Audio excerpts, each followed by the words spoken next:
하나님은 아브라함과 사라를 통해서 큰 민족을 이루셔야 합니다.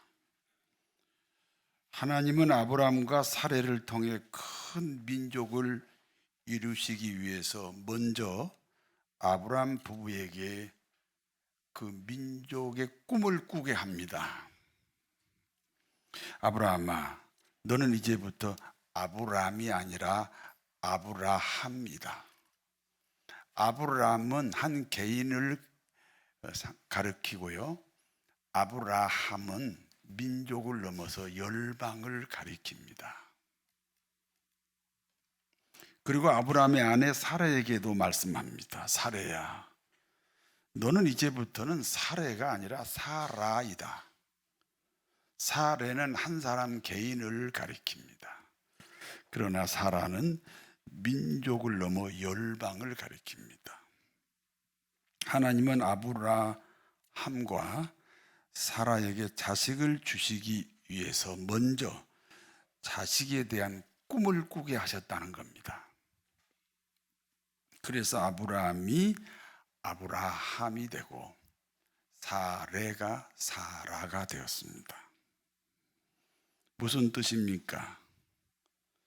병든 사람이 건강하려면 그 건강이 병든 사람 안에 꿈으로 있어야 됩니다. 가난한 사람이 부자가 되려면 그 부자가 그 가난한 사람 안에 꿈으로 있어야 돼요. 하나님은 그 사람 안에 있는 것으로 그 사람을 축복합니다. 그러므로 아브라함과 사라에게 자식을 주시기 위해서 먼저 이름을 바꾸어 주셨다는 사실입니다. 그렇습니다. 하나님이 요셉에게 꿈을 주시고 그 꿈을 이루는 방법으로 축복하셨습니다. 그래서 하나님은 공평하신 하나님이에요. 여러분 안에 무엇이 있습니까? 하나님은 여러분 안에 있는 것으로 축복하셔요. 꿈을 가지시기를 바랍니다. 이름을 바꾸어 주신 하나님이 어느 날 아브라함과 사라를 찾아오셨습니다. 그리고 말씀합니다. 내년 이맘때에 사라가 아들을 낳으리라. 이 말씀을 들은 사라가 생각합니다. 남편의 나이는 99세, 그리고 내 나이는 89세다. 남편은 남자 구실 못하고 나는 여자 구실을 못한다. 그러니까 자식을 낳는 문제만큼은 불가능하다. 그런 생각입니다. 그런데 하나님은 계속해서 아들을 낳을 것이라고 말씀합니다. 여러분, 신앙이 뭡니까? 여러분 신자지요? 그럼 신앙이 뭡니까? 하나님의 말씀을 신뢰하는 것이 신앙이에요. 상식적으로는 불가능합니다. 그런데 하나님의 말씀은 아들을 낳는다는 겁니다. 그래서 아브라함과 사라가 이렇게 대답합니다. 그러면 하나님이 하시지요? 믿음이 뭡니까? 내가 하는 것이 아닙니다. 하나님이 하시는 것이 믿음입니다. 결국 아브라함과 사라는 하나님의 말씀을 믿었습니다. 생각하면 이제야 믿었습니다. 그리고 그들의 믿음대로 10달 뒤에 아들이 태어납니다. 이름이 이삭입니다. 아브라함 100세, 사라 90세에 태어난 아들 이삭이 이제 청소년이 되었습니다. 어느 날 하나님이 아브라함에게 말씀합니다. 아브라함아. 아브라함이 대답합니다. 예, 내가 여기 있습니다. 그렇습니다. 우리 기독교인에게는 자신이 서 있는 장소가 매우 귀중합니다.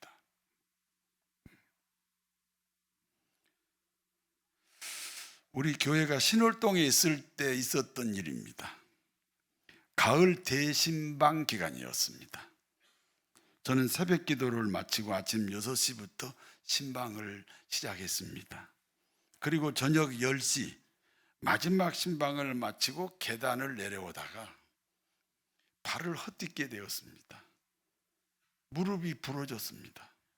수술을 했습니다. 그때 제가 병상에 누워서 생각을 했습니다. 내가 지금 다리가 부러졌는데 등산하다 부러진 것도 아니다. 축구하다가 부러진 것도 아니다. 어디 놀러 갔다가 부러진 것이 아니에요. 신방하다 부러졌으니 교인들 보기에도 참 떳떳하다. 그렇게 생각했어요. 그렇지요? 그러므로 우리 기독교인에게는 내가 서 있는 장소가 귀중하다고요. 주일날은요, 예배당에 와야지.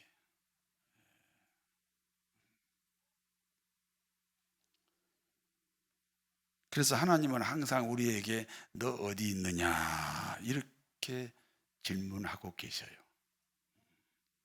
그러면 예? 오늘 제가 3부 예배 드렸습니다. 이렇게 대답할 수 있게 되기를 바랍니다.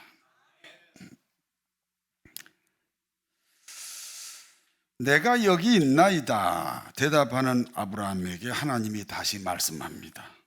아브라함아, 아들 이삭을 몇 살에 낳았느냐? 100살에 낳았습니다. 야, 100살에 낳은 아들 이쁘냐? 아유, 이쁘기만 합니까? 쳐다보기도 아깝습니다. 그렇구나. 쳐다보기도 아까운 그 아들 이삭을 데리고 모리아 산으로 가라. 그리고 그 모리아 산에 가서 그 아들을 번제 제물로 드려라. 번제 제물을 아십니까? 번제 제물은 그 제물을 일단 죽입니다. 그리고 제일 먼저 가죽을 벗겨요. 그리고 그 오장육부를 낱낱이 분해합니다. 가죽은 가죽대로 콩팥, 간, 쓸개, 소장, 대장 등으로 철저하게 나눕니다. 그리고 깨끗이 물로 씻은 다음에 불로 태워서 하나님께 올려드립니다. 마지막 제가 남습니다. 그 제도 바람에 날려버립니다. 그러니까 사람에게 돌아오는 것이 없어요. 온전히 하나님께 드리는 제사가 번제 제사입니다. 그와 같이 아들 이삭을 번제 제물로 바치라는 것이 하나님의 말씀입니다.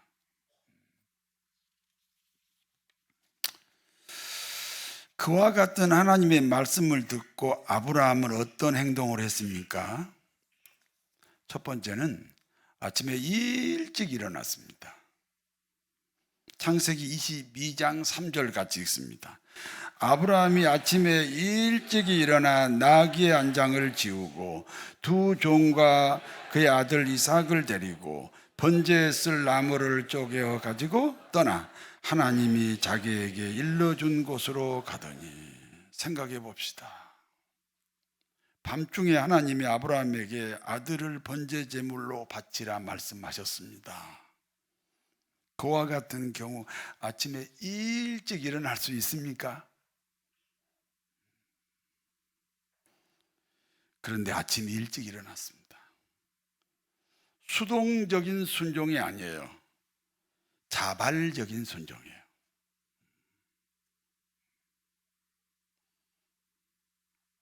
두 번째는 아들을 번제 제물로 드리기 위해서 철저하게 준비합니다. 나귀 안장을 지웁니다. 2명의 종을 선발하여 동행하게 합니다. 번제에 쓸 나무를 충분히 확보합니다. 자기 아내와 의논하지 않습니다. 아들 이삭은 아버지의 아들이기도 하지만 어머니의 아들이기도 합니다. 부부이므로 아들 지분이 각각 50%라 그 말이에요. 당연히 아들을 번제 제물로 드리는 문제는 아내와 의논해야 합니다. 그런데 의논하지 않습니다. 왜 의논하지 않았을까요? 그때 부부싸움 중이었나요? 의논하면 어머니 사라는요 절대로 반대할 겁니다. 아들을 바칠 만한 믿음이 어머니 사라에게는 없습니다. 그러면 아브라함이 하나님에게 순종하는 일이 불가능해집니다. 의논을 했다면 아들 바치는 문제는 순종이 불가능하다 그 말이에요. 그래서 의논하지 않습니다. 하나님께 순종하는 일에 걸림돌이 있다면 비록 부부라도, 비록 부모라도, 자식이라도 철저히 제거하는 것이 아브라함의 신앙입니다. 세 번째는요, 3일 길을 걸어갑니다. 창세기 22장 4절 같이 읽습니다. 제3일에 아브라함이 눈을 들어 그곳을 멀리 바라본지라. 아브라함은요 3일 동안 아들 이삭을 바치기 위해서 길을 걷고 있습니다. 하나님은 3일 전에 아들을 바치라 이렇게 아브라함에게 말씀했습니다. 그리고 3일 동안 침묵입니다. 그러므로 아브라함에게 3일 길은 불순종할 수 있는 기회가 됩니다. 여러분, 불순종할 수 있는 기회가 있는데 순종해야 순종이에요. 아브라함이 이렇게 생각할 수도 있어요. 내가 잘못 들을 수도 있어. 환청을 들었나 봐. 얼마든지 의심하고 변명할 수도 있습니다. 침묵하시는 하나님 앞에 순종을 포기하고 돌아갈 수 있었다 그 말입니다.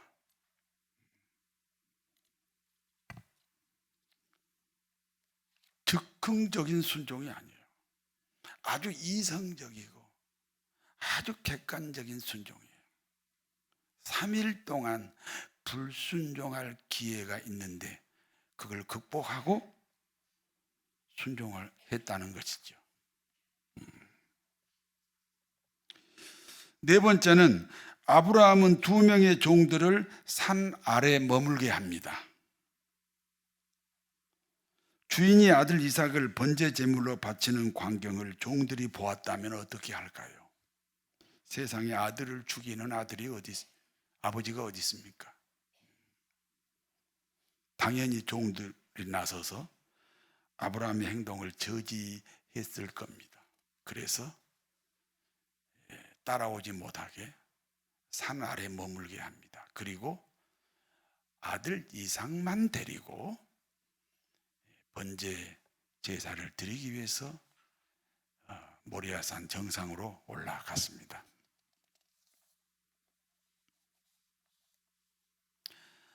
철저하게 장애물을 제거하는 아브라함입니다. 그때 아들 이삭이 아버지께 질문합니다. 아버지, 불도 있고 번제에 쓸 나무도 있습니다. 그런데 번제 제물이 없습니다. 번제 제물이 없어요. 아버지는 아들 이삭이 번제 제물이라고 차마 말할 수가 없습니다. 그래서 이렇게 말합니다. 아들아, 사랑하는 내 아들아, 하나님이 준비하시리라. 가슴이 아리고 쓰리고 아픕니다. 아버지의 눈물입니다. 드디어 모리아산 정상까지 왔습니다. 아브라함이 그곳에 돌단을 만들어요. 돌단 위에 불쏘시개를 놓습니다. 그 위에 아들 이삭을 결박하여 놓았습니다. 그리고 칼을 높이 들어 아들 이삭을 찌르려고 합니다. 그때 다급한 하나님의 음성이 들렸습니다. 스톱! 그때 영어로 했는지 우리말로 했는지는 모르지만 스톱! 칼을 든 아브라함의 손이 내려오다가 멈추었습니다. 그때 하나님의 목소리가 들립니다. 창세기 22장 12절에서 13절 같이 읽습니다. 사자가 이르시되 그 아이 내 손을 대지 마라. 그에게 아무 일도 하지 마라. 내가 내 아들 내 독자까지도 아끼지 아니하였으니 내가 이제야 내가 하나님을 경외하는 줄을 아노라. 아브라함이 눈을 들어 살펴본 적 한 순양이 뒤에 있는데 뿔이 수풀에 걸려 있는지라. 아브라함이 가서 그 순양을 가져다가 아들을 대신하여 번제로 드렸더라. 그 아이에게 손대지 마라. 내가 하나뿐인 아들까지 나를 위하여 아끼지 않았다. 그러므로 나는 내가 하나님을 경외하는 것을 이제야 알았다. 아브라함이 보니 한 마리의 순양이 지나가다가 뿔이 수풀에 걸려가지고 꼼짝 못하고 있습니다. 그러므로 아브라함은 그 순양을 가져다가 이삭 대신 번제 제물을 삼았습니다. 하나님은 전능하십니다. 아브라함의 속마음까지 아시는 분이 하나님이에요. 그런데 하나님은 하나밖에 없는 독자 이삭을 번제 제물로 바치는 아브라함을 보면서 이렇게 말씀합니다. 나는 이제야 내가 나를 경외하는 줄을 알았다. 이제야 알았다. 여러분, 이제야 알았습니까? 하나님이니까 이제야 알았다, 그렇게 말씀하시면 안 되지요. 그런데 오늘 본문에 보니까 내가 이제야 알았다. 네가 나를 경외하는 것을 이제야 알았다. 무슨 뜻입니까? 아브라함의 행동을 보고 하나님은 이제야 알았다고 말씀합니다. 우리 모두는 행함으로 자신의 마음을 하나님께 보여드려야 됩니다. 부부관계도 그렇고 인간관계가 다 그렇습니다. 사람은 행동을 통해서 자신의 마음을 전달하는 거예요. 여기까지가 본문의 내용입니다. 이제 본문이 주는 교훈을 말씀드립니다. 첫 번째입니다. 우리 기독교는 사람을 제물로 삼는 종교는 절대 아닙니다. 그런데 오늘은 하나님이 아브라함에게 아들을 제물로 바치라고 말씀하셨습니다. 그러므로 오늘 본문의 말씀은 비유로 기록된 말씀입니다. 비유로 기록됐다는 말은 그 안에 우리가 알지 못하는 비밀이 숨어 있다, 그런 뜻이에요.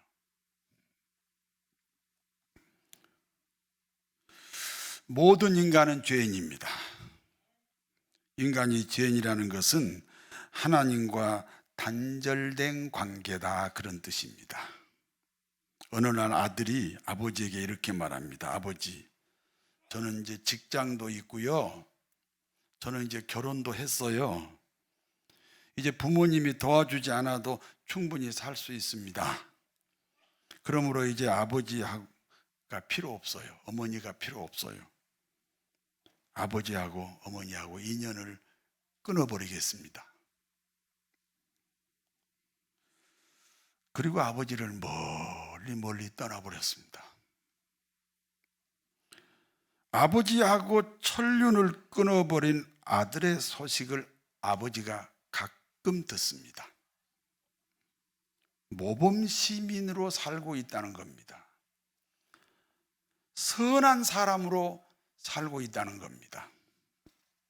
질문하겠습니다. 아버지가 볼 때 모범 시민입니까? 선한 사람입니까? 아닙니다. 아버지를 떠났다는 사실 때문에 아버지에게는 이 아들이 죄인입니다. 그와 같이 인간이 하나님을 떠났습니다. 하나님은 영원하십니다.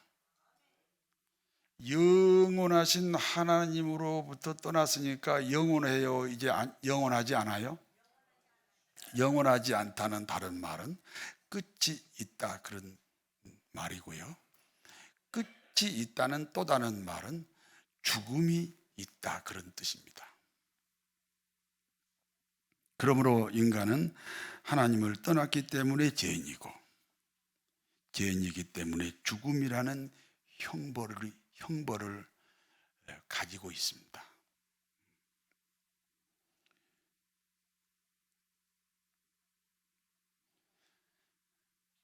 저와 여러분은 이 땅에 태어날 때 죽음이라는 형벌을 가지고 태어났다니까요.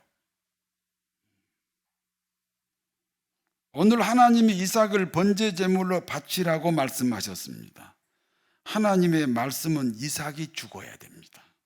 그런데 이삭 대신 한 마리의 순양이 죽었습니다. 여러분에게 질문합니다. 하나님이 이삭 바치라 했는데 순양이 죽었습니다. 그러면 하나님은 이삭 바치라는 말씀을 취소하셨습니까? 아니, 취소했잖아요. 이삭 바치라 그랬죠? 그런데 이삭은 안 죽었어요. 대신해서 누가 죽었어요? 그러니까 이삭 바치라는 말씀을 취소하지 않았어요?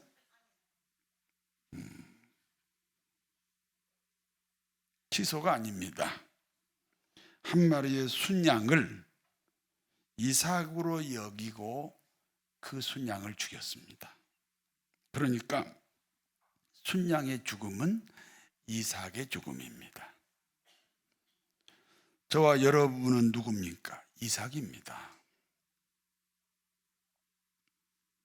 죄인으로 태어났고 죽음이라는 형벌을 가지고 태어난 이삭입니다. 이삭처럼 죽어야 합니다. 그런데 이삭 대신 죽은 순양이 있습니다. 그와 같이 우리를 대신하여 죽은 분이 계십니다. 예수 그리스도입니다.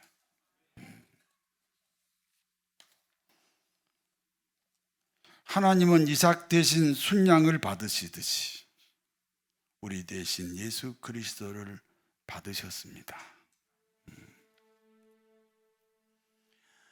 보혈을 지나 하나님 품으로, 보혈을 지나 아버지 품으로, 보혈을 지나 하나님 품으로 한 걸음씩 나가네. 보혈을 지나 하나님 품으로, 보혈을 지나 아버지 품으로, 보혈을 지나 하나님 품으로 한 걸음씩 나가네. 존귀한 주 보혈이 내 영을 새롭게 하시네. 존귀한 주 보혈이 내 영을 새롭게 하네. 어떤 사람은 이렇게 이 본문을 설교합니다. 아브라함은 하나밖에 없는 아들도 바쳤다. 그러니까 당신들도 뭘 바쳐야지. 그렇게 헌신을 강조하는 말씀은 아닙니다. 원래 기독교는 사람을 제물로 받지 못합니다. 이삭이 죽어야 되는데 순양이 죽었다는 얘기는 우리가 예수 그리스도를 구주로 영접했다는 얘기와 같습니다. 두 번째입니다. 아브라함이 아들을 바칠 수 있었던 이유입니다. 아브라함은 아들을 몇 살 때 낳았습니까? 100살에 낳았어요. 100살의 아들을 낳은 아브라함의 고백입니다. 이 아들은 하나님이 주신 선물이다. 그렇습니다. 우리의 목숨도 하나님의 선물입니다. 우리의 건강도 하나님의 선물입니다. 우리의 재능도 하나님의 선물입니다. 우리의 모든 소유물이 하나님의 선물입니다. 우리가 누리는 시간도 하나님의 선물입니다. 우리가 지금 마시는 공기 역시 하나님의 선물입니다. 하나님이 어느 날 아브라함에게 아들을 바치라 말씀합니다. 아브라함이 생각합니다. 주신 분이 달라고 하신다.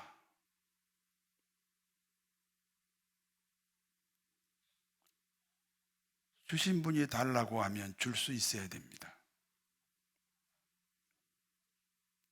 줄 수 없으면 어떻게 됩니까? 하나님의 선물이라 고백해놓고 하나님이 달라고 하면 그때 주지 못한다면 어떻게 됩니까? 그러면 거짓말이 됩니다.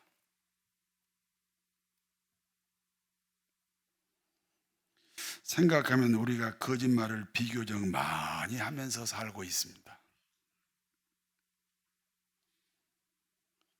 여러분, 오늘 예배 시작하기 전에 불렀던 찬송이 94장이에요. 94장 한번 불러볼까요?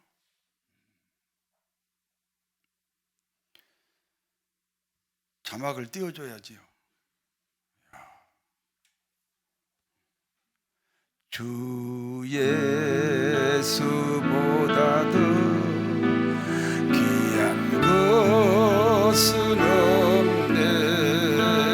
이 세상 보기와 바꿀 수 없네.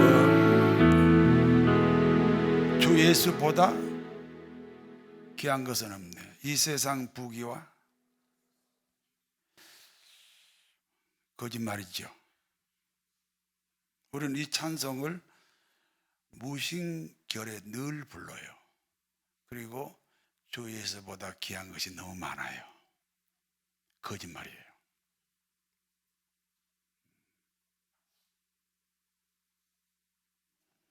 이제는 거짓말을 멈추셔야 됩니다.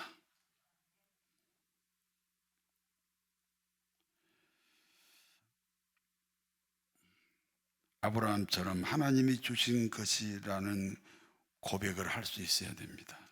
그러면 하나님이 우리에게 무엇인가 요구할 때 드릴 수 있어야 됩니다.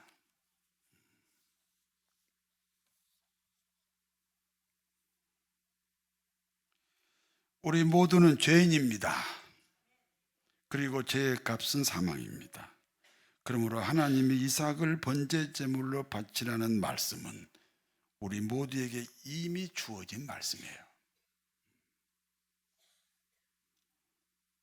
그런데 이삭 대신 죽은 순양처럼 예수 그리스도가 우리의 죄값으로 죽으셨습니다. 그리고 3일 후에 다시 부활하셨습니다. 우리는 주님 십자가와 연합하여 죄 사함을 받습니다. 우리는 주님의 부활과 연합하여 새 생명을 얻었습니다. 그러므로 세상으로부터 지배를 받는 사람들이 아니에요. 죽음까지 이겨버린 사람들이잖아요. 우리는 세상을 지배하는 사람이에요.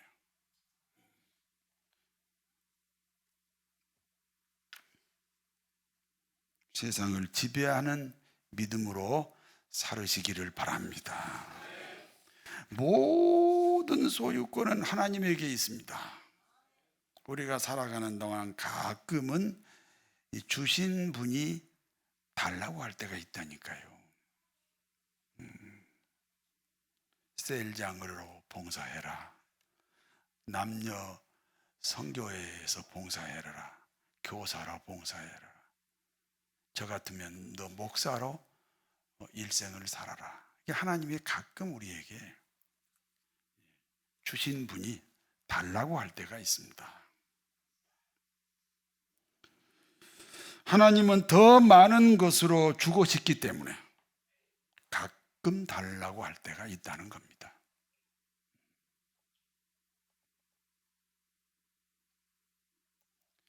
아브라함은 아들을 바쳤습니다. 그래서 아들이 죽었습니까? 하나님이 우리에게 뭘 요구했는데 그 요구한 것 때문에 우리가 손해난 적이 있습니까?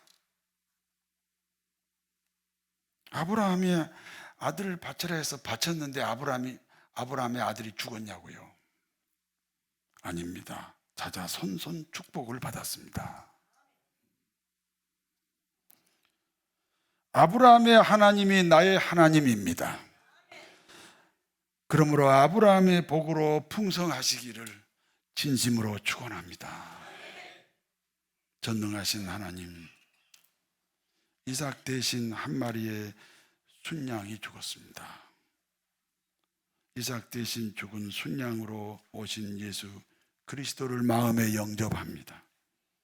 그리하여 영생을 품고 세상을 이기는 믿음으로 살아가게 하옵소서. 걸어가신 아버지 하나님, 아브라함이 100세 이삭을 낳았습니다. 하나님이 주신 선물입니다. 그와 같이 우리 인생 자체가 하나님의 선물입니다. 주신 분이 더 주실 수 있도록 모든 소유권이 아버지 하나님의 것으로 고백하게 하옵소서. 그리하여 아브라함처럼 축복의 사람으로 살아가게 하옵소서. 예수님의 이름으로 기도하옵나이다.